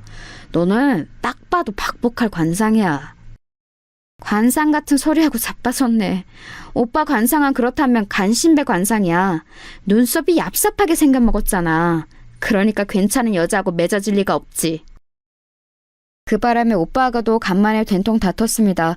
서로에게 유치한 맹공격을 퍼부었지요. 그날 밤에 자려고 누워서는 나이 먹고 이게 뭐하는 짓인가 싶어서 스스로가 한심해 죽는 줄 알았습니다. 새별이에게 아버지한테 귀싸대기나 얻어맞는 모습을 보인 것도 민망했고요. 그런데 이틀 뒤 새별이가 저에게 밥상을 차려줬습니다. 뭔 요리를 할 줄 안다고 밥을 차렸냐고 하니까는 자기는 다 잘한다면서 배시시 웃더라고요. 갓난 아기일 적에도 꼭 저렇게 웃었었는데 가슴이 뭉클했네요. 저한테 힘내라면서 밥을 차려준 새별이의 마음씨가 너무 기특했어요. 나 위로해줘서 정말 고마워. 그런데 너는 이런 거 잘할 생각을 하지 말고 공부를 잘할 생각을 하면 더 좋아. 알았지? 언니, 내가 공부 잘하면 좋은 대학 가면 성공하는 거 맞아? 콕 찍어서 그렇게 물어보면 내가 할 말이 없어지는데. 하지만 확실한 건 좋은 대학을 안 가는 것보다야 가는 게 낫다는 거지. 네 인생에서 고를 수 있는 선택지 자체가 달라질 테니까. 새별아, 내가 얼마나 대단한 고난과 시련을 겪으며 살아왔는지 알지? 네가 나 대신 멋지게 활약을 해줘야 내가 한이 풀린다고. 그랬었지? 응, 언니. 어제 언니 혼나는 모습 보니까 진짜로 대단한 고난과 시련을 겪어온 게 맞는 것 같아. 나 앞으로 언니를 생각하면서 더욱 공부 열심히 할게. 오빠보다도 성공할 거야. 너 말 잘했다. 바로 그거야. 오빠보다 성공하는 거지. 내가 너를 후계자로 지목하고 병기로 키우는 보람이 있네. 제가 너스레를 떨자 동생은 수저를 내려놓은 손을 자기 머리 옆에 가져다 대면서 충성 제스처를 해보였습니다. 자기는 저를 영원히 대장으로 따를 거라고 했습니다. 귀엽고 착실한 새별이에게 떳떳할 수 있도록 제가 멋지게 살았다면 아주 좋았을 텐데. 애석하게도 오빠의 말이 어느 정도 맞아떨어지고 말았어요. 그건 바로 제가 상당히 별로라고 할 수 있는 결혼을 선택해버린 것이었습니다. 남편의 능력도 별로였고 시댁이라는 집단은 말할 것도 없었지요. 도대체 왜 그딴 어이없는 선택을 했냐고요? 여러분께만 솔직히 당시 제 심정을 밝혀볼게요. 사실 저는 남편의 얼굴, 이거 딱 하나만 보고 결혼을 했습니다. 그래서 그 사달이 났던 겁니다. 저 나름 그렇게 생각이 흘러갈 수밖에 없었던 이유가 있었어요. 가만 보니까 저희 친정 부모님뿐만 아니라 외가와 친가들 다 통틀어서 살펴봐도 외모들이 썩 희망적이지 못했어요. 그나마 제 동생 새별이가 오밀조밀 귀여운 느낌이라도 있는 얼굴이었죠. 역시나 제 병기 나왔습니다. 아무튼 저는 냉정하게 외모를 평가한 뒤 생각했었던 거예요. 치밀해야겠는데?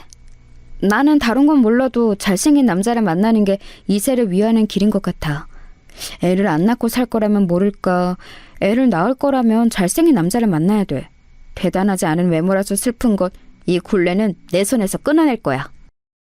제가 그런 의욕을 활활 불태우고 있을 때 제 주변에 아는 언니들이 기름까지 들이부었습니다. 거의 다 유부녀들이었거든요. 남편의 외모가 얼마나 결혼 생활에 지대한 영향을 미치는지 저에게 침이 마르도록 설명을 하였어요. 귀가 솔깃했죠. 다들 그렇게 말을 했습니다. 남편이 못생기면 부부싸움 할 때 2배로 열받는다고요. 하지만 남편이 잘생기면 몹시 화가 났을 때도 그냥 내가 참을까라는 생각부터 든다고 그랬습니다. 아빠가 잘생겨야 아이의 외모도 되게 예쁜 법이라는 이론까지 등장하였어요. 그런 얘기까지 들었을 때 저는 저와 사귀는 것도 안 사귀는 것도 아니었던 애매한 사이에 남편에게 적극적으로 들이대기로 결심했던 것이죠. 사람이 어리버리하고 좀 우유부단한 것 같은데 하지만 언니들이 한 말이 너무 그럴싸해서 무시가 안 돼. 이왕이면 잘생긴 남자하고 결혼하자. 불도저 같은 저의 기세에 휩쓸린 남편은 자기 가족들의 반대에도 불구하고 저랑 결혼을 해버렸습니다. 그래서 저희 부부는 사실 연애 기간이랄 게 따로 없어요. 결혼부터 들이박아 버렸거든요. 솔직히 말씀을 드리자면 저는 결혼을 하고 나서 미친 듯이 후회했습니다. 시댁 식구들이 저를 항상 죽일 듯이 쏘아보면서 굴러 들어온 돌 취급을 했거든요. 그런 자기 가족들을 남편은 막는 신용조차 하지 않았죠. 이도저도 아닌 걸로 굴었어요. 첫째만 뱃속에 안 생겼어도 저는 그때 확 도망쳐 버렸을지도 모릅니다. 그 정도로 결혼하고 초반 시기에는 힘들었어요. 그리고 결혼 생활에 보람이 없는 것 같아서 진짜 이혼이라도 해버릴까 이렇게 생각하고 있었을 때 친정엄마가 병원 생활을 시작하셨습니다. 많이 편찮으셨어요. 그래서 거기에 매달리느라 몇 년이 흘렸죠. 이 과정에서 시어머니와 대판 싸웠고 시댁하고는 거의 척을 지었습니다. 친정 엄마가 돌아가시고 나서도 저는 시댁과 거의 왕래를 안 했어요. 물 흘러가듯 그저 정 하나로 열심히 사는 결혼 생활이었습니다. 저는 늘 새별이에게 강조를 했죠. 너는 무조건 너를 최우선으로 두는 남자하고 결혼을 해야 돼. 알았지? 그리고 자기 며느리 아낄 줄 모르는 시부모가 있는 시댁이라면 아예 시작도 하지 말아야 돼. 새별이는 그럴 때마다 무조건 알겠다고 대답했습니다. 자기가 제대로 된 신랑감을 훗날 고를 거라고 했어요. 원래 공부머리가 없었던 새별이는 저의 전폭적인 지원을 받아서 제법 괜찮은 대학도 갔습니다. 괜찮은 신랑감 고를 만한 군번은 되고도 남았죠. 그런데 어느 날 드디어 결혼하고 싶은 남자가 있다고 말을 해와서 저를 놀래켰습니다. 사귀고 있던 그 남자친구를 제가 알았는데 결혼 상대로는 별로라고 저는 여겨왔거든요. 새별이보다 나이도 너무 많은 편이었고 남자가 너무 소극적이고 조용한 것이 왠지 믿음직스럽지 못했어요. 하지만 새별이는 자기 주장 안 내세우고 착한 그 남자가 결혼 상대로 마음에 든다고 했고 조용하고 나긋한 그 남자의 부모도 마음에 든다고 그랬습니다. 제가 만나 뵙고 나니까 사돈댁이 정말 인상은 좋더라고요. 딸처럼 아껴주겠다면서 부디 결혼을 허락해달라고 사돈댁에서 저에게 거의 읍소를 해왔습니다. 저는 고민하다가 결국 그 결혼에 찬성표를 던져주고 말았네요. 애지중지 키워온 동생이 결혼을 갑자기 해버리니까 가슴이 허했어요. 기분이 이상하더라고요. 그런 저를 잘 아는 것인지 새별이는 결혼하고 나서 행복한 신혼생활의 이야기를 저에게 꼬박꼬박 전해왔습니다. 점치고든 신혼집에 입주하기까지 기간이 꽤 남아 있었기에 새별이는 자기 시댁에서 몇 달을 지내기로 했어요. 저는 그 생활이 괜찮을까 싶어서 걱정이 되었고 새별이와 연락이 잘 되는 것을 위안으로 삼았습니다. 제가 신혼생활을 방해하는 걸까봐 연락을 내킬 때만 주말 같은 때만 해도 된다고 그랬네요. 그러고 나서 몇 주가 평화로이 지났죠. 그런데 좀 미심쩍은 일이 벌어졌어요. 그건 바로 새별이와 연락이 안 되기 시작한 것이었습니다. 달콤한 신혼생활을 보내고 있는 것 같다는 뉘앙스의 안부 인사를 주고받은 게 마지막이었어요. 그 후로 나흘 동안 제가 새별이와 연락을 안 했다는 점이 문득 떠올라서 메시지를 보내놨었죠. 밥은 먹었냐고, 오늘 하루도 파이팅하라고 그런 내용을 보내놓았는데 답장이 없었습니다. 그때는 지금과 같은 스마트폰이 없었으니 당연히 카카오톡도 없었죠. 당초에 제가 보낸 메시지를 읽었는지 안 읽었는지 알 길이 없으니까 이튿날에 제 속이 답답해지더군요. 그래서 전화를 걸었습니다. 그랬더니 어랍쇼? 전화를 안 받더라고요. 애가 결혼하고 나서 저에게 아무런 말도 없이 뭔가 새로운 활동이라도 시작했나, 어디 멀리 외출이라도 한 건가 이런 짐작만 섰었네요. 잘 지낸다면 상관이 없었지만 연락이 안 되는 건 조금 속상했어요. 신호음이 멀쩡히 가는 건 전화키를 켜놓기는 했다는 거니까 아마 바쁜 사정이 있을 확률이 높았죠. 메시지를 또 보내놓았는데 답장이 없길래 제가 하루가 더 지나서 다시 전화를 걸었습니다. 그런데 웬걸요? 희한하게도 사돈 어른께서 전화를 대신 받으셨습니다. 새별이의 시어머니 말이에요. 안녕하세요. 기간 잘 지내셨어요? 제 동생이 미리 언질도 없이 이렇게 연락이 안 될 애가 절대 아닌데 소식이 없길래 궁금했던 참이에요. 제 동생 지금 거기 있는 거죠? 왜 전화를 대신 받으셨어요? 우리 며느리 애기는 지금 잠깐 장 보러 나갔어요. 가까운 데라서 전화기를 두고 나갔네요. 아이고, 그런 거였어요? 제가 괜한 궁금증을 풀어왔었네요. 제 동생이 결혼하고 나서 무척 잘 지내나 봐요. 아주 자기 언니는 뒷전이 되었네요. 여자는 대개 결혼하고 나면 출가 외인이니 어쩔 수 없는 법이지요. 그러니 앞으로는 신경 쓰시는 걸 조금 줄이셔야겠어요. 네, 조언 감사합니다. 제 동생이 귀가하면 저에게 전화 한 통 좀 하라고 얘기 좀 전해주시겠어요? 우리 며느리 얘기가 별일이 없으면 연락을 안 할 수도 있겠고 별일이 있으면 어련히 따로 연락을 드릴 테고 뭐 이렇게 자기가 알아서 하겠죠. 그때 왠지 사돈 어른의 시큰둥한 말투에서 기분 나쁜 기운을 읽었던 것 같아요. 자기 며느리한테 네 언니가 전화 달라더라 이 말 하나 전하는 게 뭐 그렇게 어렵나요? 그렇게 하겠다 안 하겠다 이렇게 대답만 하시면 될 것이지 쓸데없이 빙빙 돌려 말씀하시면서 저에게 은근한 공격을 가하시는 것 같아서 기분이 팍 상했습니다. 그렇다고 이런 일로 성질을 부리는 것은 말도 안 되는 일이고 꾹 참고서는 평화롭게 통화를 종료했었네요. 말씀은 두루뭉실 짜증나게 하셨지만 그래도 제 동생 샛별이에게 애기 전달은 잘 해주실 거라고 믿었는데 이튿날이 되고 하루가 또 다 갔는데 기다리는 연락은 오지 않았어요. 그래서 결국 제부에게 연락을 했죠. 이제 거의 오기 부리는 심정이었습니다. 샛별이에게 직접 너 왜 연락이 없냐고 당장 물어보지 않으면 속이 답답해서 미칠 지경이기도 했네요. 밤에 갑자기 불쑥 전화를 해서 미안해요. 제부, 지금 샛별이하고 같이 있죠? 샛별이 좀 바꿔주세요. 제가 그렇게 말을 했을 때였어요. 제부의 당황해서 우물쭈물하는 소리가 들려왔고 희미하지만 분명히 수학의 너머에서 샛별이의 목소리도 살짝 들려왔어요. 왠지 반가워서 제가 다시 샛별이를 찾으려 할 때였습니다. 제부가 이상한 소리를 하더군요. 와이프는 지금 자고 있습니다. 그래서 통화가 곤란할 것 같아요. 네? 잔다고요? 밤이긴 하지만 벌써 잘 시간은 아닌 것 같은데요. 원래 일찍 자는 애가 아닌데. 어디 아프기라도 한 건 아니죠? 사실 와이프가 감기 기운이 살짝 있어요. 환절기라서 면역력이 떨어진 건지 어디 크게 나돌아다닌 것도 아닌데 살짝 감기가 왔네요. 죄송합니다. 제가 좀 더 잘했어야 했는데. 마음 같아서는 그냥 깨워달라 하고 싶었으나 왠지 그러기엔 제부가 통화를 얼른 마무리하고 싶어하는 느낌이었어요. 샛별이가 감기 기운이 온 것에 제부가 저희 눈치를 보며 조마조마하고 있는 것은 아닐까 싶기도 했고요. 자식처럼 키운 동생이니까 유난 떨 수밖에 없느라고 선언을 해놓기는 했으나 정말로 유별난 호들갑을 떨고 싶지는 않았습니다. 샛별이의 결혼 생활을 망쳐놓을 작정은 아니었죠. 저는 별수 없이 동생이 일어나면 전화 좀 달라는 말만 전했습니다. 그런데 이튿날이 되어도 또 연락이 없는 거예요. 걱정과 불안과 짜증이 한데 섞여서 피어올랐습니다. 그런 저를 보면서 남편이 고개를 흔들었지요. 당신 아까부터 보자 하니까 일을 왜 그렇게 갈고 다리를 왜 그렇게 떨어? 이 다 나가고 복 다 나가겠어. 처제가 어련히 잘 있을까 봐서 이래? 잘 때 이간의 습관이 있는 당신이 나에게 할 말은 아니야. 그리고 다리 떠는 게 건강에는 좋거든? 연락 이 정도로 안 되는 거 사실 대단히 별일은 아닐 수도 있어.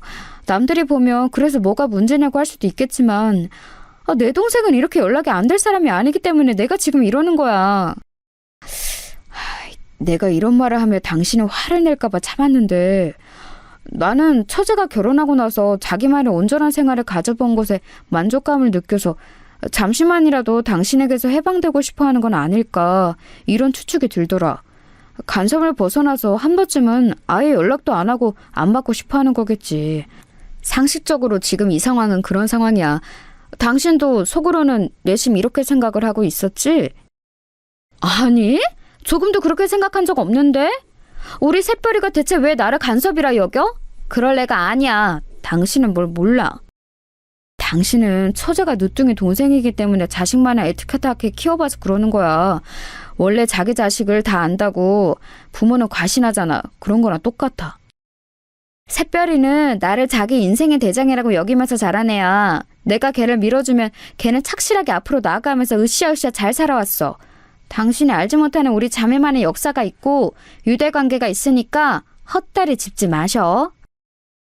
저는 남편에게 어림도 없다는 듯 굴었지만 사람 마음이라는 게 강철처럼 아주 단단할 수는 없는 법이더군요.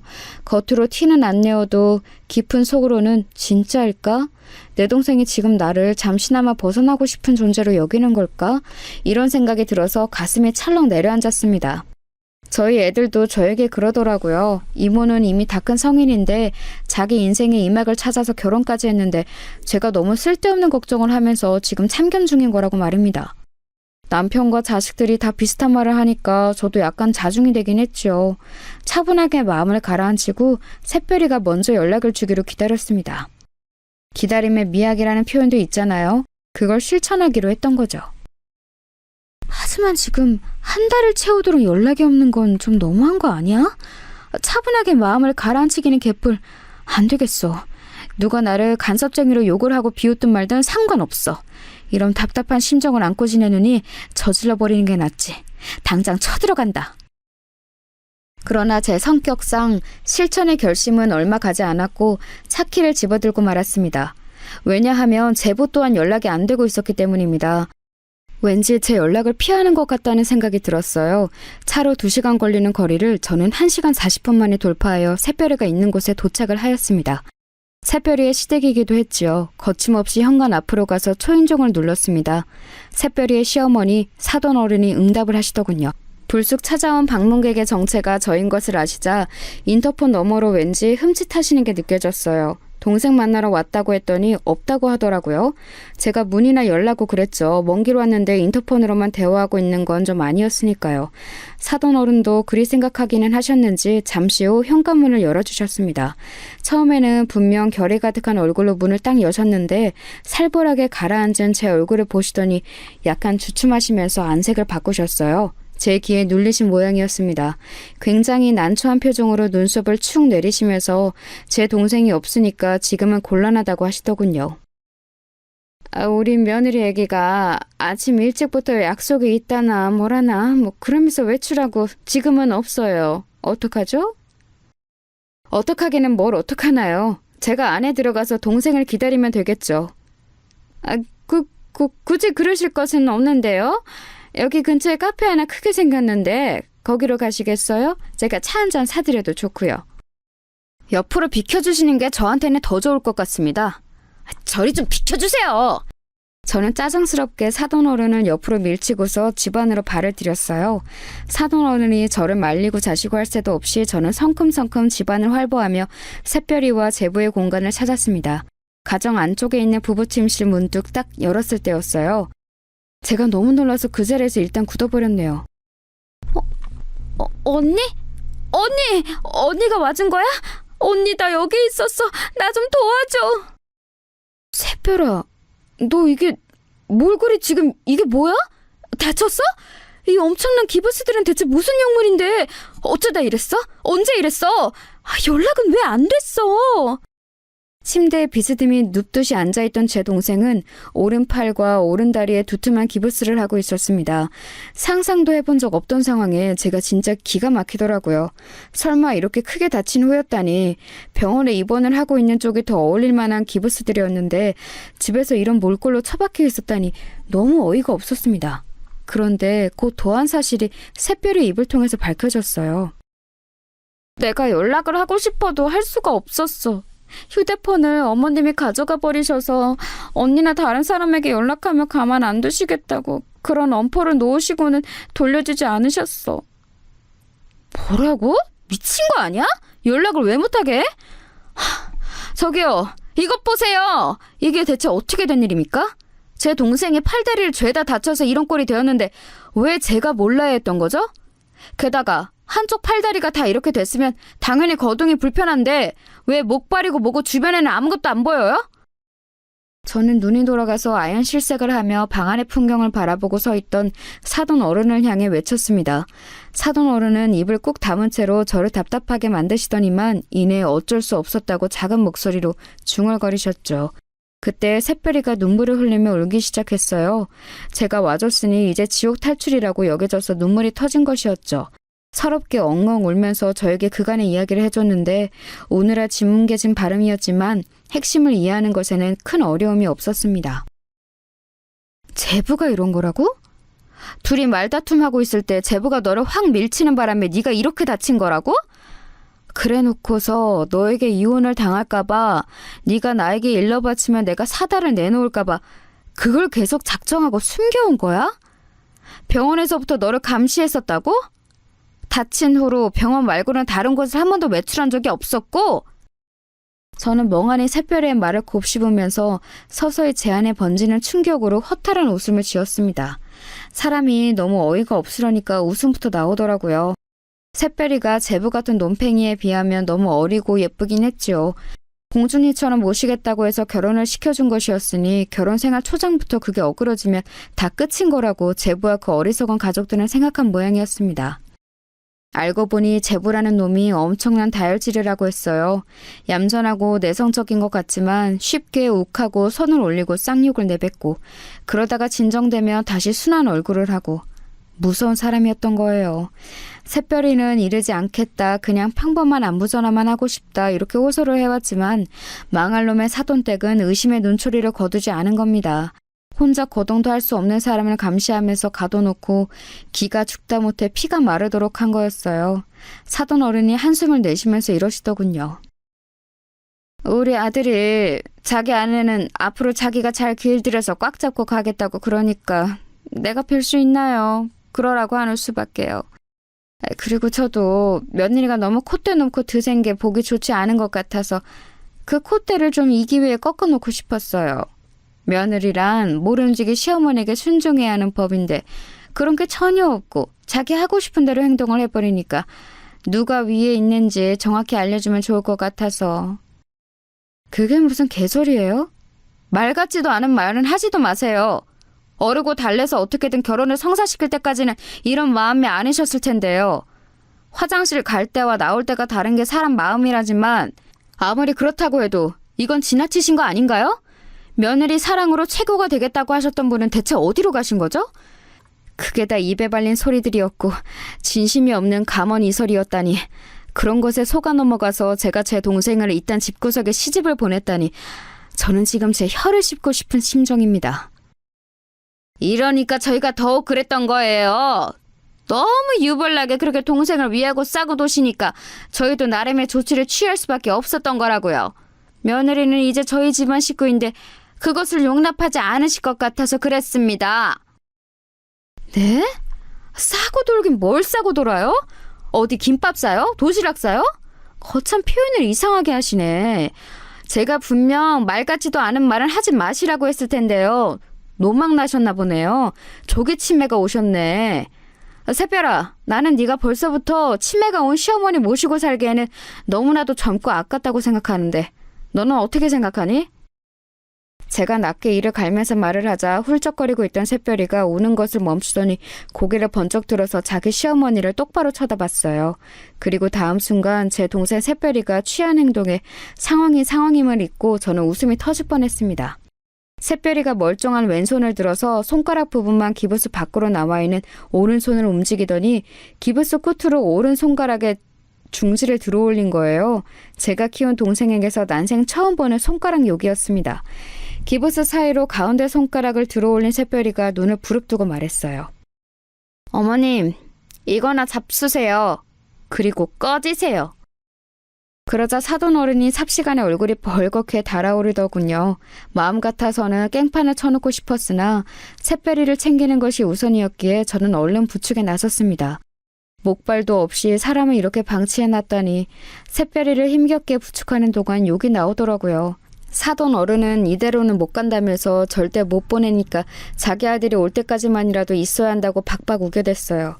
그래서 제가 그 면상 앞에 꽉 쥔 주먹을 들이밀었죠. 한마디만 더 하면 주먹으로 응당하겠다는 표시였습니다. 불쑥 들이밀어진 주먹에 놀란 사돈 어른은 엉덩방아를 찌우며 주저앉았습니다. 세게 엉덩방아를 찌으신 것인지 바로 일어나지 못하시고 허리를 부여잡으며 고통스레 신음을 하셨어요. 그러거나 말거나 저는 새별이를 챙겨서 그곳을 빠져나가기에 급급했네요. 웬 정신나간 집안에 잘못 걸려서 그간 마음고생 몸고생 다 하고 있었을 제 동생을 생각하니 짠하기도 했고 미안하기도 했습니다. 내가 너무 미안하다 새별아. 진작에 찾아왔어야 했는데 네가 너무 잘 지내느라 나에게 연락을 일부러 안 할 수도 있다고 여기고서는 지금까지 시간을 지체해버렸어. 내가 잘못이었어. 아니야, 괜찮아. 하나도 안 늦었어. 다친 사람을 이렇게 고립시켜 놓은 남편 시대.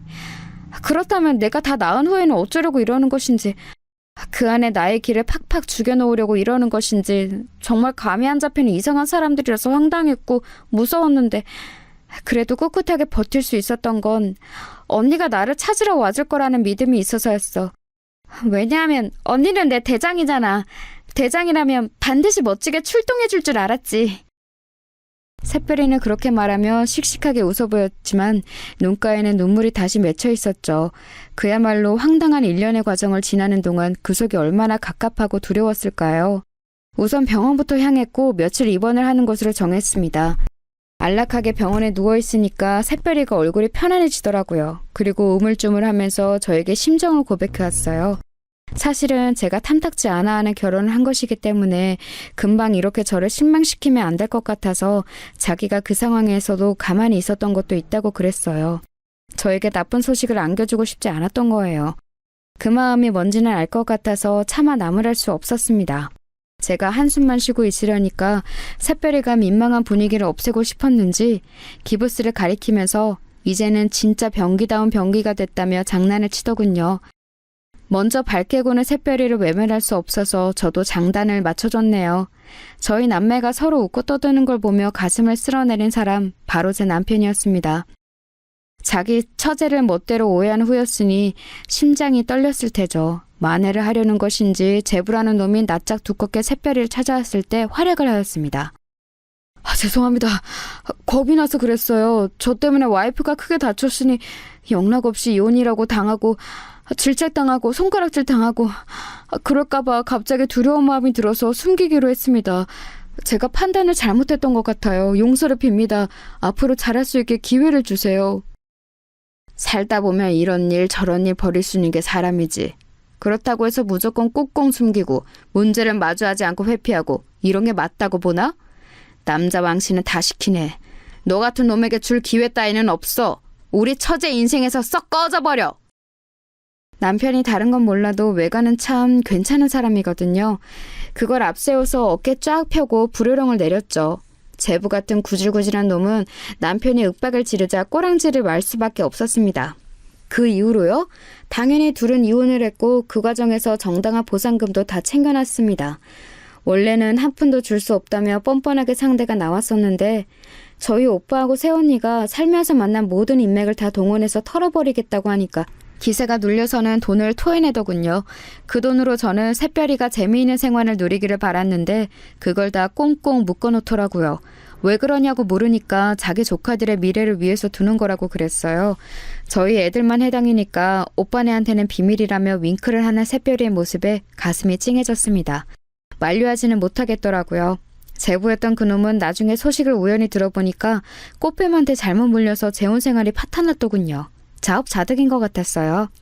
제 동생 샛별이는 정말 괜찮은 남자를 만나서 재혼했고 행복한 가정 꾸려서 웃으면서 살아왔답니다. 이날 이때까지 아무 별탈 없이 말이에요. 앞으로도 남은 인생 동안 쭉 그랬으면 좋겠네요.